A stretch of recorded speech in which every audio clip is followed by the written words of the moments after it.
Good morning बच्चों। आज का हमारा जो टॉपिक है कारक। हम लोगों ने संज्ञा पढ़ा, उसके जो विकारी तत्व में लिंग और वचन पढ़ा। अब आज उसका एक विकारी तत्व और है कारक। अभी तक हम लोग शब्द के बारे में पढ़ रहे थे। शब्द का ही भेद वो था हर जगह। जैसे कभी वो एक वचन में बहुवचन में होता था, तो कहीं स्त्रीलिंग और पुल्लिंग में होता था। लेकिन अब हम यहाँ से वाक्य पढ़ेंगे। वाक्य में शब्दों का जो प्रयोग होगा वो वाक्य में किस प्रकार होगा, किसकी सहायता से हम वाक्य को कंप्लीट करेंगे, मतलब पूरा करेंगे, वो हम आज पढ़ेंगे। तो आज का हमारा जो टॉपिक है कारक।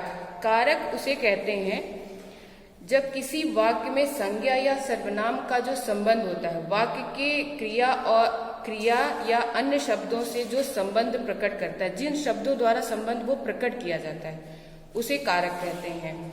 जैसे संज्ञा या सर्वनाम का संबंध मान लीजिए क्रिया से हमें करना है राम खाता, लेकिन अगर मान लीजिए राम क्या खा रहा है, उसका संबंध हम कहीं ना कहीं से कुछ न कुछ जोड़ रहे हैं। राम ने खाना खाया, तो राम ने कुछ किया, तो ने और किया, उसका जो ने शब्द है वो हमारा कारक बन जाता है। अब जैसे मान लीजिए हम एक वाक्य लिख रहे हैं यहाँ पे,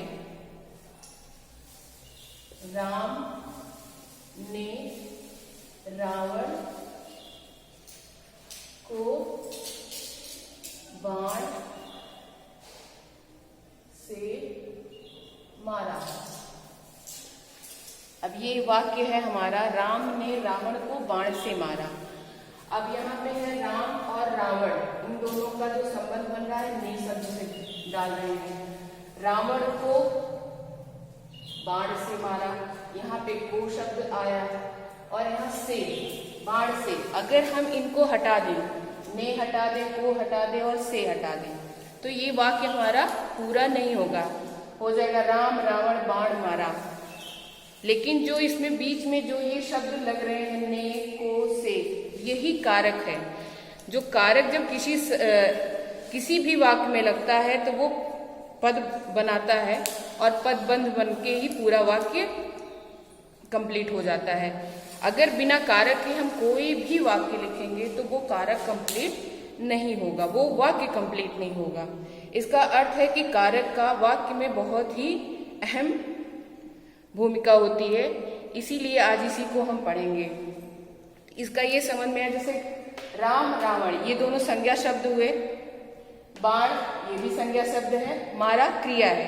यानी मतलब राम और रावण ये क्या हो गए, संज्ञा, बाण संज्ञा क्रिया, इन सबका संबंध आपस में कौन जोड़ रहा है, कारक जोड़ रहा है।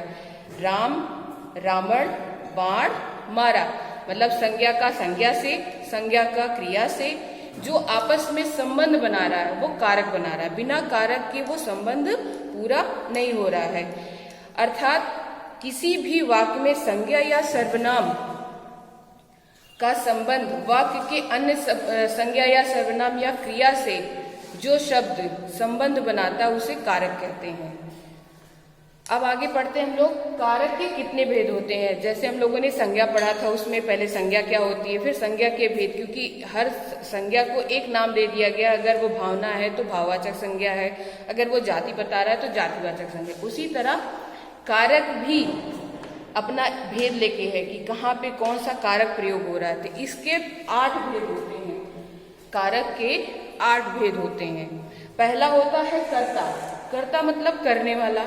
ये आपको पहले से ही पता है कि कर्ता क्या होता है, जो कार्य को करता है।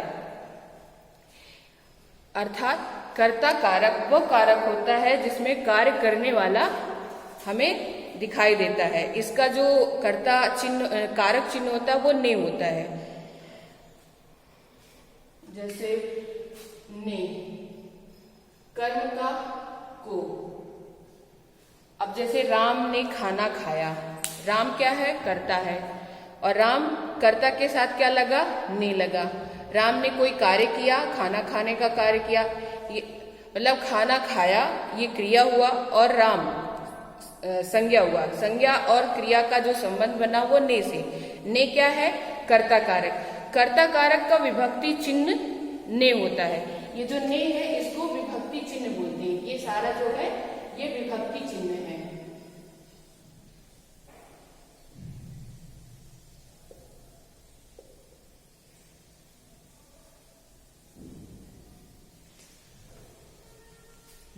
लेकिन अगर मान लीजिए कोई वाक्य आपका वर्तमान काल में है या कोई वाक्य आपका भविष्य काल में है, उसमें ने का प्रयोग नहीं होगा। जैसे मान लीजिए हमने कहा राम खेल रहा है वर्तमान काल में है, तो उसमें कभी भी ने विभक्ति का प्रयोग नहीं होगा।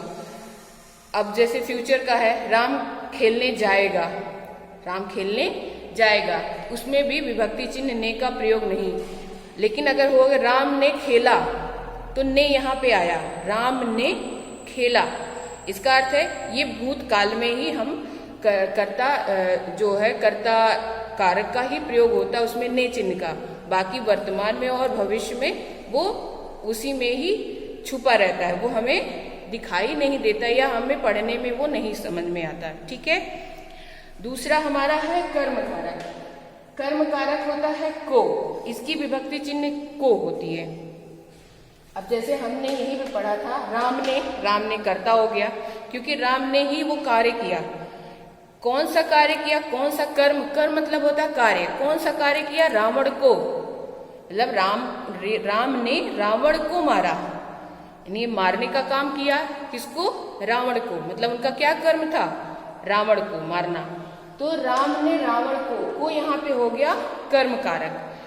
अर्थात जो कर्म हम करते हैं उसके साथ को विभक्ति का प्रयोग होता है। जैसे सीता ने भिखारी को दान दिया, भिखारी को दान देना मतलब किसी कर्म को करना, मतलब भिखारी को दान दिया तो वो को हो गया, कर्म को हो गया। तीसरा है हमारा करण कारक। करण होता है, करण में साधन का प्रयोग करते हैं हम, जहाँ पे किसी के द्वारा काम करें या किसी सहायता से कार्य करें, वहां पे करण कारक होता है। इसकी विभक्ति चिन्ह होती है से, के, यहाँ पे से या के द्वारा।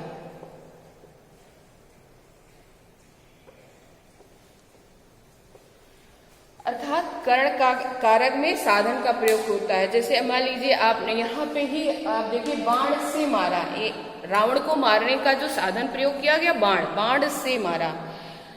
मैं साइकिल से स्कूल जाता हूँ या जाती हूँ, आप लोग जैसे पढ़ते हो, आप लोग साइकिल से आते हो, अगर ये बोलो कि मैं साइकिल से स्कूल जाती हूँ या स्कूल जाता हूँ, तो साइकिल क्या हो गया, आपका साधन हो गया। मैं बस से स्कूल जाता हूँ, मैं पेन से लिखती हूँ, मैं मार्कर से लिखती हूँ, तो हमारा ये लिखने का साधन क्या हुआ, मार्कर। तो जिसका भी साधन का, जहाँ पे हम साधन का प्रयोग करेंगे वहां पे हमेशा से होगा या के द्वारा होगा। अर्थात जहाँ पे किसी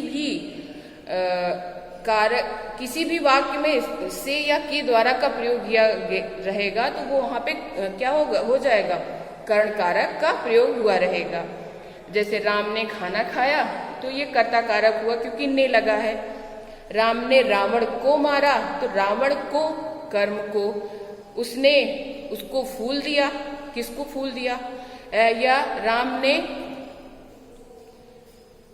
मोहन को फूल दिया, तो को मतलब कर्म को, किसी को करना, कर्म करना, कार्य करना, वो कर्म कारक हुआ। फिर हम किसी काम को करने के लिए किसी साधन का प्रयोग करेंगे। जब साधन का प्रयोग हो जाएगा तो वहां पे से या के द्वारा का प्रयोग होगा। मैं मार्कर से लिखती हूँ, से मतलब लिखने का मेरा साधन क्या हुआ, मार्कर हुआ।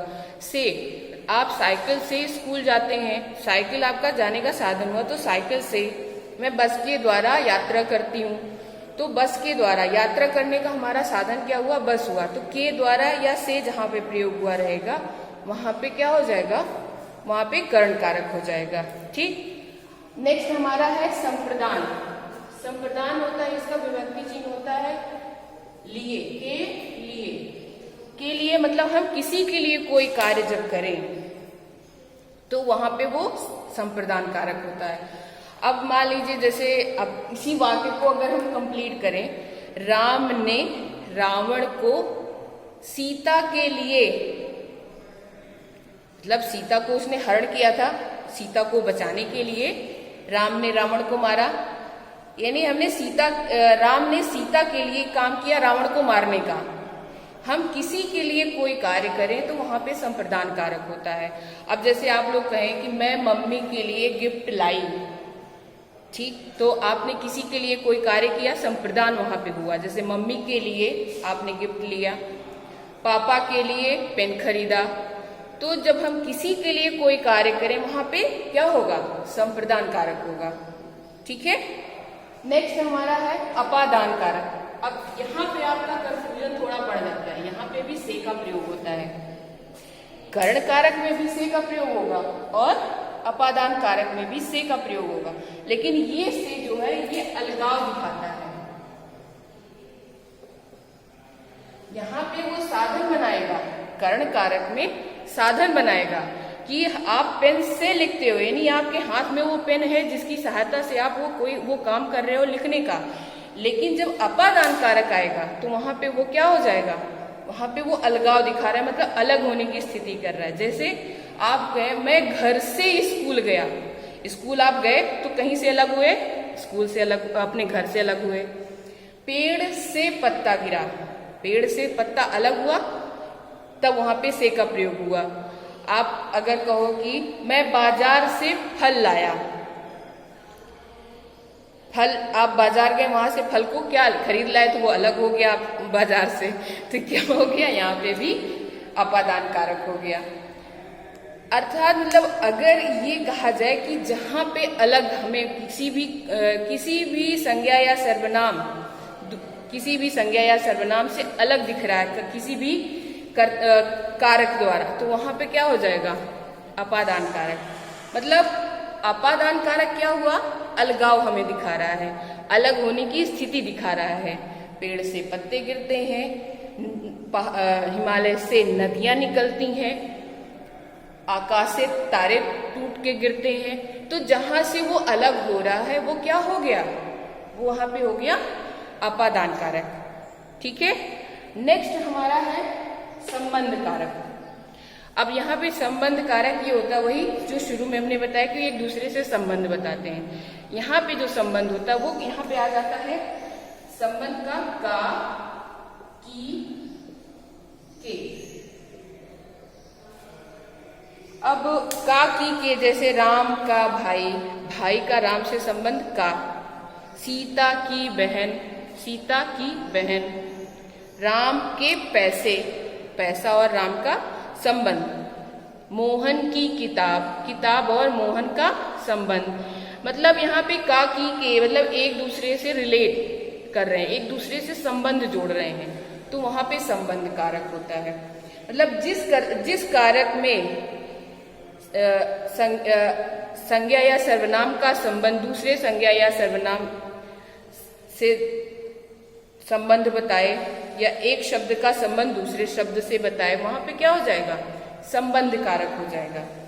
ठीक है, तो जैसे राम की बहन, सीता का भाई, राम की किताब, रविन्द्रनाथ टैगोर की किताब, मतलब एक संबंध होता है। ठीक है, अगला है हमारा अधिकरण कारक। अधिकरण कारक का जो चिन्ह है वो क्या है, में और पर। मतलब ये किसी भी जिस वाक्य में आपको किसी भी वस्तु के होने के या रहने का, या वस्तु या प्राणी, आप या संज्ञा या सर्वनाम कुछ भी इसको कर सकते हैं। जैसे मान लीजिए कि जिस वाक्य में आपको किसी के होने की या रहने की उपस्थिति बताए, वो क्या हो जाएगा, अधिकरण कारक। जैसे बिल्ली मेज पर है, बिल्ली की स्थिति कहाँ बताई जा रही है, मेज के ऊपर, पर।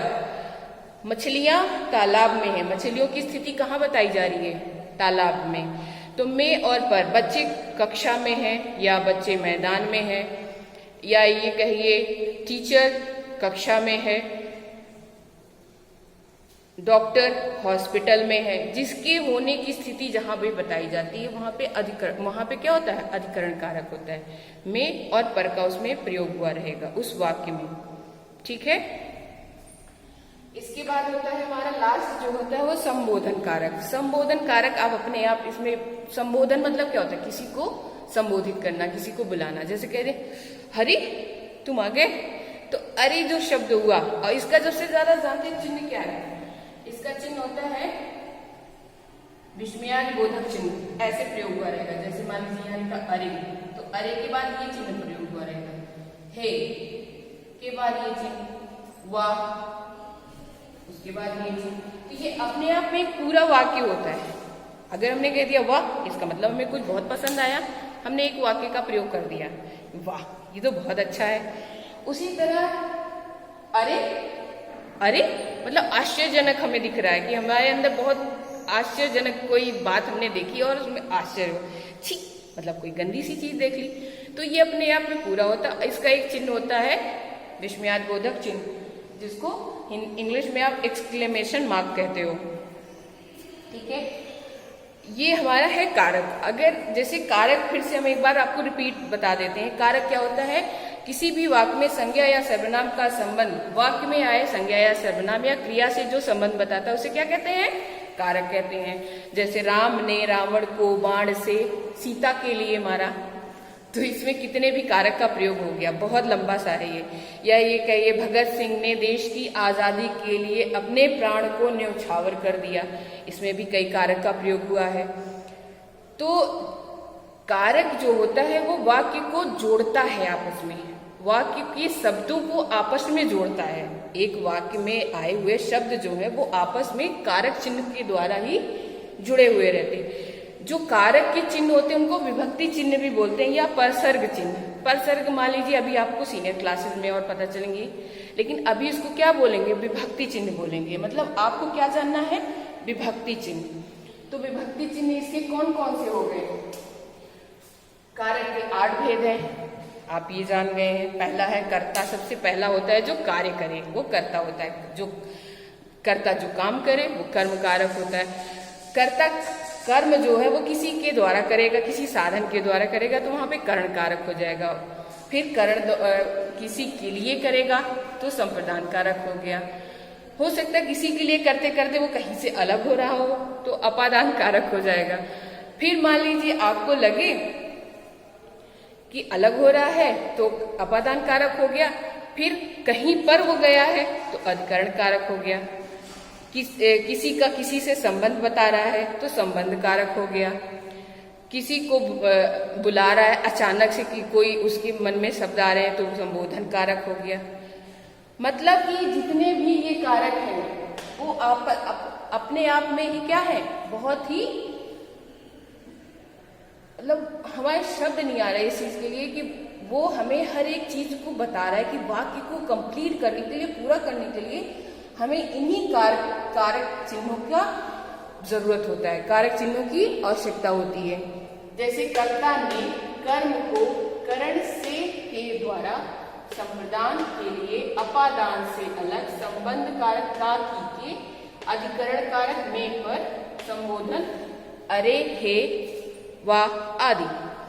मतलब अगर हम ये कहें कि कारक कैसा है, तो ये अगर थोड़ा सा अगर हम इसमें सोचेंगे तो बहुत ही अच्छा है ये, और इसी के द्वारा हम वाक्य को कंप्लीट करेंगे। बस हमें थोड़ी जरूरत है इसको याद करने की, और हमें पूरा यकीन है कि आप इसको जरूर याद किए रखेंगे। ठीक है, ओके।